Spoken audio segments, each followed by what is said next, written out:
নমস্কার। আজকে ফ্রাইডে। আমার বোনের খুব খেতে ইচ্ছে করছে মটন বিরিয়ানি। ও কাল রাত থেকে একদম পাগল হয়ে গেছে।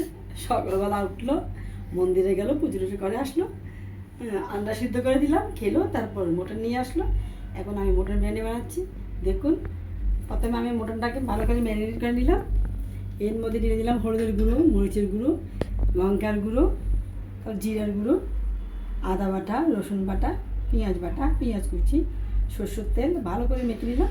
1 ঘন্টার জন্য রেখে দেবো। তারপর মটন বিরিয়ানি চালু করবো বানানোর জন্য। বিরিয়ানির মধ্যে আমি আলু ফ্রাই করিয়ে দেবো, সেজন্য আলুগুলো ভালো করে ভেজে রেখে দিলাম। আন্ডা সিদ্ধ করেছি, আন্ডাগুলো ভেজে রেখে দিলাম। আন্ডাটা আমি ফ্রাই করে রেখে দিলাম। পেঁয়াজ ভাজা করে রেখেছি, পেঁয়াজটা লাল করে ভেজে নিলাম।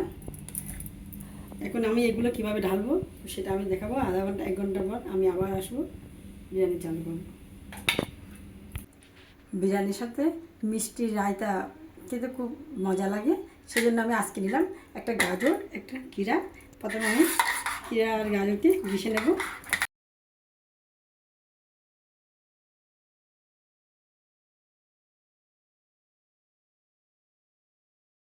এখন আমি গাজরটা ঘিষে নেব।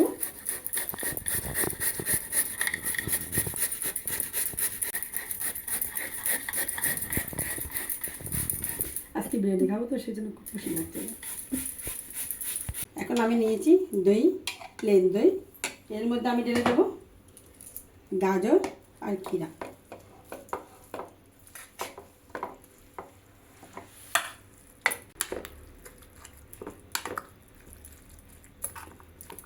এখন ঢেলে দেবো চিনি, এটাও মিশিয়ে নেব।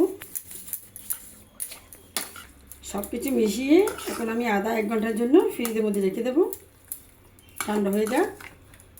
ততক্ষণ আমি বিরিয়ানিটা বানিয়ে নিই। এই মিষ্টি রায়তাটা আমার বড় মেয়ের খুবই পছন্দ। এটা না দিলে তো বিরিয়ানি খাবে না। আর ছোটো মেয়ের পেঁয়াজ ভাজা দিতে হবে, লাল লাল করে পেঁয়াজ ভাজা ওকে দিতে হবে। দুজনের দুইটা ইচ্ছা। এখন আমি ঢেলে দিলাম সরষের তেল। এখন দেবো খাড়া গরম মশলা। এর মধ্যে আমি ঢেলে দিলাম সরষের তেল, গরম মশলা। এখন আমি মাংসটা ঢেলে দিচ্ছি।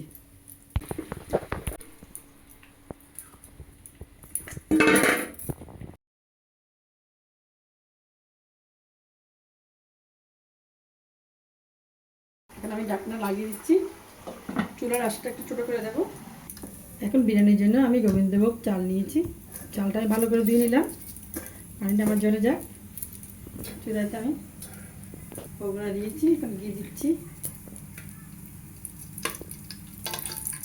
এখন আমি এর মধ্যে গোটা গরম মশলা ঢেলে দিচ্ছি।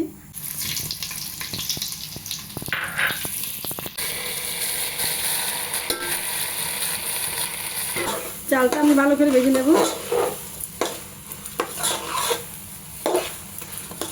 চাল বাছতে বাছতে আমি ওর মধ্যে একটু করে নুন দিয়ে দেবো, অল্প একটু চিনি দিয়ে দেবো। এখন আমি নুন আর চিনি ভালো করে মিশিয়ে নেব।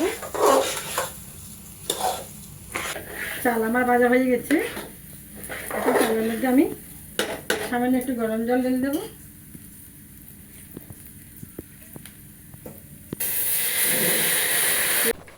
এখন আমি এর মধ্যে আলুটাও দিয়ে দিচ্ছি, ঢাকা লাগিয়ে দিচ্ছি ধিমি আঁচে। চালটা আমার হয়ে যাক, আদা সিদ্ধ হয়ে যাক, তারপরে আমি মাংসটা ঢেলে দেবো। চালটা আমার আদা সিদ্ধ হয়ে গেছে। এখন আমি এর মধ্যে ঢেলে দেবো মাংস। এখন আমি উপর নিচে করে ভালো করে মিশিয়ে দিচ্ছি।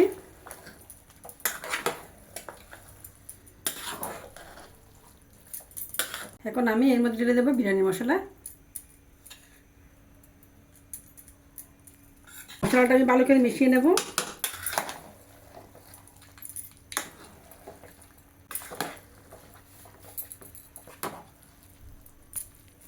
এখন আমি বাগানো পেঁয়াজটা দিয়ে দেবো,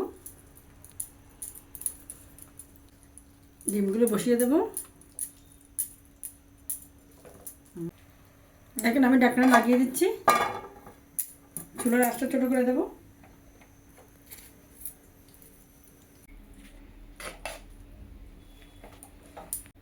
হয়ে গেল আমার মটন বিরিয়ানি রেডি। এরকম করে বানিয়ে খেয়ে দেখবেন। পছন্দ হলে লাইক করবেন, শেয়ার করবেন, কমেন্টে জানাবেন, সাবস্ক্রাইব করবেন।